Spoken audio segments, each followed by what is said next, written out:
Anyang mga chinggu, 4 na tips para iwas scam sa real estate.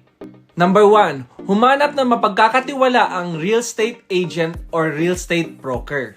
Maganda kung kakilala or nirefer siya ng kapamilya or friends yun na dating may transaction na sa kanya. Meaning to say, subok na nila yung taong ito.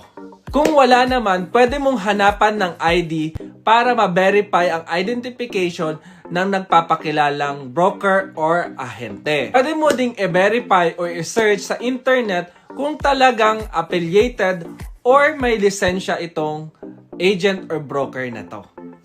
Make sure din chinggu na may alam yung ahente, yung broker, sa mga ino-offer niyang real estate. Like example, yung process, yung mga requirements, yung payment scheme, lalo na yon. Lahat ng mga kailangang bayaran. At hindi basta makabenta lang at niloloko ka na para bumili ka at magkaroon na siya ng komisyon. Number 2, pumili ng developer.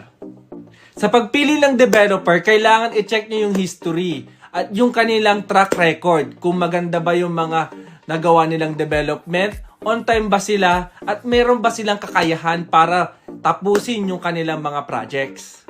I-check din kung may opisina yung developer para kung may mga concern, pwedeng puntahan at hindi lang dapat website ang meron sila.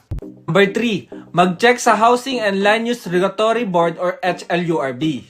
I-check kung may lisensya yung developer at meron na silang license to sell. At pwede ding i-check kung accredited ba ng HLURB yung agent or broker. Kung sakaling maloko kayo chinggu, pwedeng habulin yung real estate developer or yung real estate broker o yung agent. And lastly, number 4, practice due diligence. O sa Tagalog, iba yung pag-iingat chinggu. Kung magbabayad kayo, hindi dapat nakapangalan sa agent or yung broker. Dapat nakapangalan ito sa developer.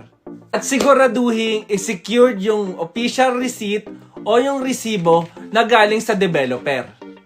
Mga chinggu, walang maloloko kung walang magpapaloko. Kaya iba yung pag-iingat kung sakaling bibili ng property. Pwedeng kumonsulta sa mga licensed real estate broker para gumawa ng due diligence.